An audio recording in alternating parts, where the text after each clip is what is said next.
Hello dear student, welcome to physics नमा। आज हम लोग क्लास 9 का साइंस का चैप्टर मोशन का topic graphical representation of motion के बारे में स्टडी करेंगे। तो चलिए आज का टॉपिक हम लोग स्टार्ट करते हैं। Graphical representation of motion. तो ग्राफ के द्वारा हम लोग कोई चीज़ों को बहुत ही आसानी से कन्वेनियंट वे में हम लोग रिप्रेजेंट कर सकते हैं, या किसी के सामने हमें कुछ इन्फॉर्मेशन बताना है तो ग्राफ के द्वारा हम लोग बहुत आसानी से उस इन्फॉर्मेशन को प्रस्तुत कर सकते हैं, रिप्रेजेंट कर सकते हैं। तो एक से हम लोग एक एक बार ग्राफ को देखते हैं सिंपल के लिए।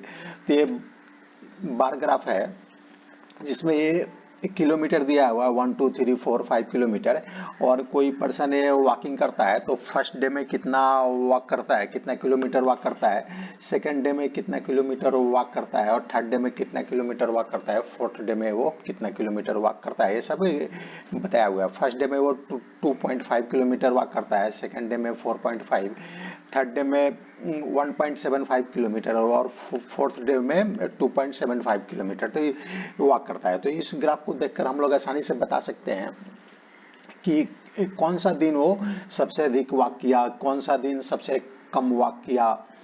इस टाइप का जो भी क्वेश्चन है हम लोग इस ग्राफ को देखकर हम लोग आसानी से समझ सकते हैं। अब इसी तरह मान लें कि हमें लीनियर ग्राफ, तो लीनियर ग्राफ में दो वेरिएबल होते हैं।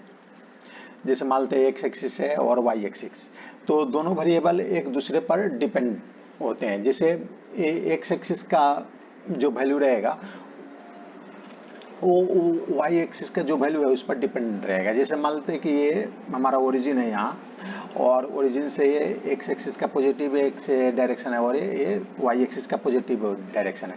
तो देखिए यदि एक्स एक्सिस पर हम 1 2 3.5 जाते हैं एक्स एक्सिस पर, तो वाई का वैल्यू कितना है, वाई का वैल्यू 0 है। उसी तरह हम अगर एक्स एक्सिस पर 2 पॉइंट पर जाते हैं तो वाई एक्सिस का जो वैल्यू है वो 1.75 है, 1.75 है। तो इस तरह हम देख रहे हैं कि हम लीनियर ग्राफ द्वारा भी बहुत सारे जो लीनियर इक्वेशन है, यानी जो लीनियर इक्वेशन है जो जिसमें एक ही क्वांटिटी, एक फिजिकल क्वांटिटी दूसरे फिजिकल क्वांटिटी पर डिपेंड करता है, उसको हम लोग रिप्रेजेंट कर सकते हैं। तो उसी तरह जो हम लोग का जो चैप्टर में दिया हुआ है position type time graph, motion of an object can be represented by distance time graph. तो हम लोग सबसे पहले एक डिस्टेंस टाइम ग्राफ को हम लोग स्टडी करेंगे। तो जो डिस्टेंस है वो वेलोसिटी पर भी डिपेंड करता है और ये टाइम पर भी डिपेंड करता है। तो हम लोग जो सब इस क्लास में हम लोग को डिस्टेंस और टाइम के ग्राफ के बारे में स्टडी करना है। तो हम लोग मान लेंगे कि जो वेलोसिटी है वो यूनिफॉर्म है। तो आइए सबसे पहले हम लोग एक ग्राफ को देखते हैं, position time graph of an stationary object.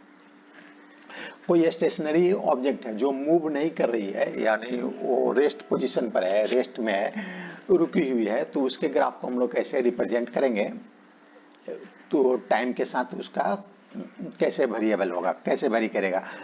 तो आइए देखते हैं। ये हमारा मान लेते हैं ये एक्स एक्सिस है, और एक्स एक्सिस पर ये ओरिजिन से 40 मीटर पॉजिटिव डायरेक्शन में कोई एक कार खड़ी है, और ये कार मूव नहीं कर रही है, ये कार खड़ी है, तो रेस्ट में है, कार रेस्ट में है। तो इसके ग्राफ को हम लोग कैसे रिप्रेजेंट करेंगे। ये मान लेते हैं कि हमारा एक्स एक्सिस है, तो एक्स एक्सिस में हम जो टाइम को लेंगे और वाई एक्सिस में डिस्टेंस को लेंगे। ये जो डिस्टेंस को हम लोग एस से डिनोट करेंगे और टाइम को टी से डिनोट करेंगे। तो देखिए हम टाइम को मेजर करना चालू करते हैं, तो जैसे जैसे हमारा टाइम इंक्रीज करते जाएगा तो इसका जो पोजीशन है वो कांस्टेंट ही है, वो स्थिर है, वो इंक्रीज नहीं कर रहा है। तो इसके ग्राफ को हम लोग कैसे बनाएंगे देखते हैं। तो ये मान लीजिए ओरिजिन है और ये 40 मीटर है, यहाँ पर डिस्टेंस जो हम लोगों ने वाई एक्सिस में लिया है ये 40 मीटर है। तो देखिए टाइम जैसे जैसे इंक्रीज कर रहा है, ये टाइम जैसे जैसे बढ़ते जा रहा है, लेकिन ये जो डिस्टेंस है वो इंक्रीज नहीं कर रहा है। इस एक्सिस में हमारा जो एक्स एक्सिस है इसमें टाइम इंक्रीज कर रहा है। देखिए पहले टाइम यहाँ 0 था, जैसे जैसे ये टाइम इंक्रीज करते गया, लेकिन जो डिस्टेंस है वो कांस्टेंट था, 40 मीटर पर ही है। तो इसको हम लोग position time graph of a stationary object को हम लोग इस तरह हम लोग बनाएंगे। तो आइए हम लोग आगे देखते हैं। Distance time graph of an object in uniform motion. अगर कोई ऑब्जेक्ट यूनिफॉर्म मोशन से मूव कर रहा है, यानी उसका जो वेलोसिटी है वो कांस्टेंट है। यूनिफॉर्म मोशन यानी वेलोसिटी उसका कांस्टेंट है, टाइम के साथ वो वेलोसिटी चेंज नहीं कर रहा है। तो उस केस में हम लोग डिस्टेंस टाइम ग्राफ को कैसे बनाएंगे।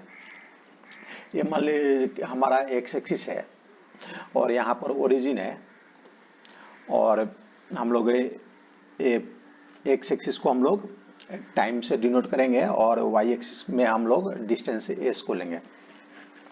तो देखिए एक कार आ रही है और यूनिफॉर्म वेलोसिटी से वो मूव करते हुए चली जा रही है। तो हम लोग क्या करेंगे कि जब ओरिजिन पर जब कार पहुंचेगी उस समय हम लोग टाइम को मेजर करना चालू करेंगे। तो आइए एक बार फिर से देखते हैं।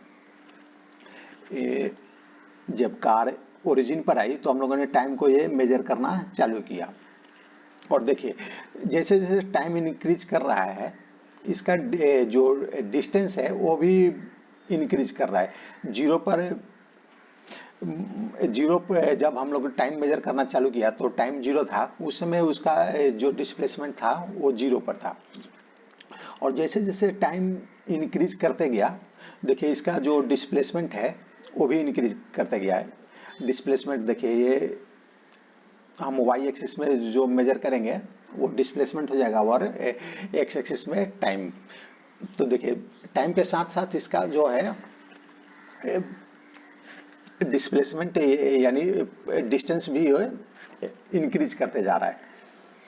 तो if an object moving along the straight line covers equal distance in equal interval of time, it is said to be in uniform motion along a straight line। तो देखिए अगर कोई बॉडी मूव कर रही है स्ट्रेट लाइन में, अगर वह इक्वल इंटरवल ऑफ टाइम में इक्वल डिस्टेंस को वो कवर करती है तो हम बोलेंगे कि उसका जो मोशन है यूनिफॉर्म मोशन है। तो इस केस में हम मान लेते कि कहीं जो हम मान लेते कि 0 से 40 मीटर चाहे 160 टू 200 मीटर, और कोई भी डिस्टेंस ले लें। तो यहाँ से यहाँ भी 40 मीटर है, यहाँ से यहाँ भी 40 मीटर है, यहाँ से यहाँ भी 40 मीटर है, और यहाँ से यहाँ भी 40 मीटर है। हम इक्वल डिस्टेंस ले लें और इक्वल डिस्टेंस को ट्रेवल करने में हम टाइम अगर मेजर करते हैं तो इक्वल टाइम ही आता है। यहाँ से यहाँ जाने में भी उसको टी सेकेंड लगा, यहाँ से यहाँ जाने में भी टी सेकेंड लगा, या टी टू 120 मीटर जाने में भी टी सेकेंड लगा, और 160 से 200 मीटर जाने में भी टी सेकेंड लगा। उसी तरह 120 से 160 मीटर जाने में टी सेकेंड लगा, उसी तरह 200 से 240 मीटर जाने में टी सेकेंड लगा, और 40 टू 80 मीटर जाने में भी टी सेकेंड लगा। तो हम इसके मोशन को, जो कार का मोशन है उसको, उसके मोशन को हम लोग बोल सकते हैं कि ये यूनिफॉर्म मोशन है। तो ये तो हम लोगों ने ये स्ट्रेट लाइन में देख लिया। अगर हमें ग्राफ में बताना है कि इसका जो मोशन है यूनिफॉर्म मोशन है, तो हम लोग ग्राफ में कैसे बताएंगे, ग्राफ से कैसे प्रूव करेंगे कि इसका जो मोशन है वो यूनिफॉर्म है। तो हम क्या करेंगे, देखिए डिस्टेंस जो होता है ना वो टाइम पर डिपेंड करता है। अगर वो उसका जो वेलोसिटी कांस्टेंट है तो वो टाइम के डायरेक्टली प्रोपोर्शनल होगा। इससे क्या मालूम चल रहा है, this shows that the distance travel by the object is directly proportional to the time taken, that is s proportional to t. अगर इसको हम प्रोपोर्शनल को हटाएंगे तो वहां पर इक्वल करके हम लोग एक कांस्टेंट लगाते हैं। तो यहाँ पर जो कांस्टेंट क्या है, यहाँ पर कांस्टेंट भी है, यानी जो उसका जो वेलोसिटी है वो कांस्टेंट है, तो s equal to v t हो गया। और ये इक्वेशन देख रहे हैं, भी तो कांस्टेंट ही है और एस पर पावर कितना है 1 है और टी पर भी पावर कितना है 1 है। तो ये जो इक्वेशन है ये लीनियर इक्वेशन है, जिसे एस पर पावर 1 है और टी पर भी पावर 1 है। तो ये जो इक्वेशन हुआ ये लीनियर इक्वेशन हुआ। तो आप लोगों ने पढ़ा होगा ग्राफ के बारे में कि अगर लीनियर इक्वेशन है तो उसका जो ग्राफ होगा वो स्ट्रेट लाइन होगा। तो देखिए ये लीनियर इक्वेशन है तो इसका ग्राफ क्या हो गया, स्ट्रेट लाइन हो गया। तो जहां भी आपको स्ट्रेट लाइन अगर दिखाई देता है डिस्टेंस और टाइम के ग्राफ में, तो आप समझिएगा कि उसका जो वेलोसिटी है वो कांस्टेंट है। तो आगे आइए हम लोग इसमें भी वो देखते हैं कि हम लोग यूनिफॉर्म मोशन है इसको कैसे प्रूव करेंगे। तो इस पर हम लोग इस ग्राफ का जो है इस पर हम लोग 2 पॉइंट लेते हैं, ए और बी 2 पॉइंट लेते हैं और इस पॉइंट से ए से भी वाई एक्सिस के पैरेलल और बी से वाई एक्सिस के पैरेलल एक्स एक्सिस पर वो लाइन ड्रॉ करते हैं।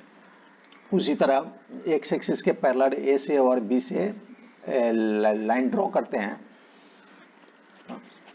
और ये देखिए ये जो पॉइंट सी पर आकर ये मिल रही है, जो हम लोगों ने ए से एक्स एक्सिस के पैरेलल जो लाइन ड्रॉ किया ये पॉइंट सी पर आके मिल रही है। तो ये एक ट्राइंगल बन गया। तो देखिए इसमें इस ट्राइंगल में ये जो यहां से यहां क्या है, यहां से यहां ये टाइम है, टाइम कितना है, ओरिजिन से यहां तक आने में t2 टाइम लगा और ओरिजिन से यहां तक आने में t1 टाइम लगा। तो ये वाला टाइम कितना हो जाएगा, ये हो जाएगा t2 माइनस t1 हो जाएगा। और उसी तरह ये जो BC क्या है, BC है वाई एक्सिस में क्या है हमारा डिस्टेंस है। तो जो BC डिस्टेंस कितना हो जाएगा, देखिए यहां से ओरिजिन से यहां तक मानते हैं कि S1 डिस्टेंस है, उसी तरह ओरिजिन से यहां तक है S2 डिस्टेंस। तो ये बीच वाला डिस्टेंस कितना हो जाएगा, S2 माइनस S1 हो जाएगा।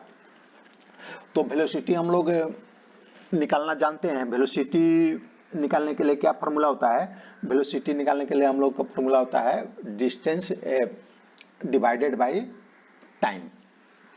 तो यहाँ पर ये डिस्टेंस कितना हो गया, S2 माइनस S1, यहाँ से B से C तक S2 माइनस S1, इसको टाइम से डिवाइड कर देंगे, टाइम कितना था T2 माइनस T1।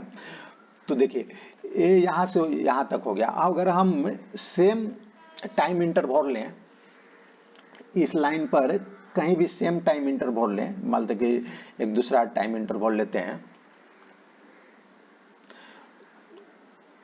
तो अगर यहाँ भी हम निकालेंगे, यहाँ से भी टाइम इंटरवल निकालें तो भी हमारा क्या आएगा, ए इक्वल आएगा। तो इस केस में देख रहे हैं कि ये जो मोशन है ये यूनिफॉर्म मोशन है। अगर एक लाइन हम यहाँ से यहाँ ड्रॉ कर लें और मान लें कि ये S3 है, सॉरी ये T3 है और एक ट्रायंगल ए बन जाएगा। अगर इसको हम लोग ये ज्वाइन कर दे तो एक ट्रायंगल ए हो जाएगा। और यहाँ से यहाँ तक मान लेते हैं कि डिस्टेंस है S3 है। तो अगर इसको भी निकालें तो भी इक्वल हो जाएगा S3 minus S1 divided by T1 minus T3, और ये इक्वल हो जाएगा इसके इक्वल हो जाएगा। तो हम देख रहे हैं कि अगर टाइम इंटरवल को इक्वल लेते हैं तो उसका जो डिस्प्लेसमेंट है वो सेम है, तो इसका मोशन हो जाएगा यूनिफॉर्म मोशन। अब नेक्स्ट देखते हैं, motion of a car start from rest and picks up speed and thereafter move with uniform speed. तो अभी हम लोगों ने देखा कि जो इसके पहले वाले ग्राफ में देखा कि जो कार का मोशन था वो यूनिफॉर्म था। तो अभी हम कार के मोशन को यूनिफॉर्म नहीं, एक कार को ऐसा कार देखते हैं कि वो रुकी हुई है, वो स्टार्ट होती है तो उसमें जब हम कोई गाड़ी को स्टार्ट करते हैं तो शुरू में एक्सेलरेशन उस गाड़ी पर लगता है और उसमें उसका स्पीड वो इंक्रीज करता है। और कुछ देर के बाद अगर हमें गाड़ी के स्पीड को नहीं बढ़ाना है तो हम एक्सेलरेशन लेना छोड़ देते हैं और गाड़ी वो कांस्टेंट वेलोसिटी से मूव करने लगती है। तो आइए हमें देखते हैं, ये हमारा एक्स एक्सिस है और इस एक्स एक्सिस के डायरेक्शन में एक कार ओरिजिन पर अभी खड़ी है और ये कार स्टार्ट होकर ये मूव करना चालू करती है। तो जब कार रुकी हुई थी उसमें उसका वेलोसिटी 0 था और धीरे धीरे उसका वेलोसिटी इंक्रीज करते गया और कुछ देर के बाद उसका वेलोसिटी वो कांस्टेंट हो गया और उसी कांस्टेंट वेलोसिटी से वो आगे कार वो बढ़ने लगी। तो इसके ग्राफ को हम लोग कैसे बनाएंगे, तो ये हमारा ओरिजिन हो गया और एक्स एक्सिस को हम लोग टाइम ले लेंगे एक्स एक्सिस के डायरेक्शन में और वाई एक्सिस में इसके डिस्टेंस को हम लोग वाई एक्सिस में हम लोग इसके डिस्टेंस को डिनोट करेंगे। तो आइए इसके ग्राफ को देखते हैं। तो ये ग्राफ जब कार ओरिजिन पर थी, ओरिजिन से जितने टाइम तक उसने एक्सेलरेशन को दबाया और उस पीरियड में उसका जो वेलोसिटी है वो इंक्रीज कर रहा था, तो वो उस पीरियड में उसका जो ग्राफ होगा जो एक कर्व लाइन होगा। और जब उसका जो वेलोसिटी कांस्टेंट हो जाएगा तो वहां से वो स्ट्रेट लाइन उसका हो जाएगा, ग्राफ स्ट्रेट लाइन हो जाएगा। तो इस केस में अगर हम जैसा हम लोग प्रीवियस ग्राफ में हम लोगों ने निकाला डिस्टेंस और टाइम को, सिमिलर इसमें भी निकालते हैं। तो देखिए हम लोग ये और यहाँ से यहाँ डिस्टेंस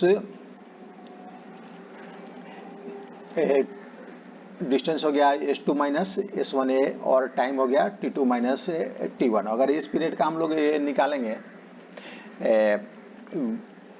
वेलोसिटी, तो इसका वेलोसिटी आएगा s2 minus s1 divided by t2 minus t1।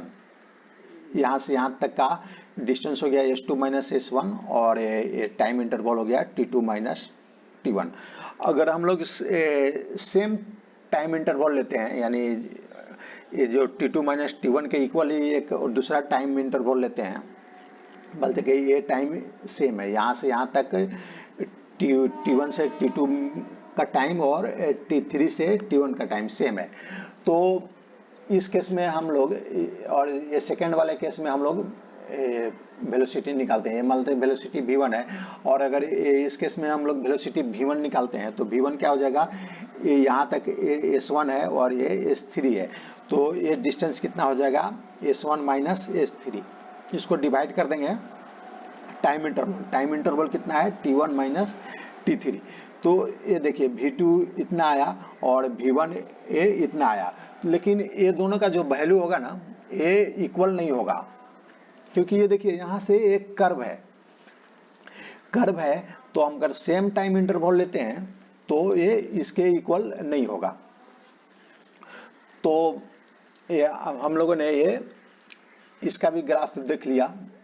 अगर कोई बॉडी रेस्ट पर है और वो एक्सेलरेशन लेती है स्टार्टिंग में और फिर जाके उसका वेलोसिटी कांस्टेंट हो जाता है, तो उसका ग्राफ हम लोग कैसे बनाएंगे। तो आज का वीडियो आपको अगर अच्छा लगा तो आप इसे शेयर करें, सब्सक्राइब करें फिजिक्स नमा को। Thanks for watching.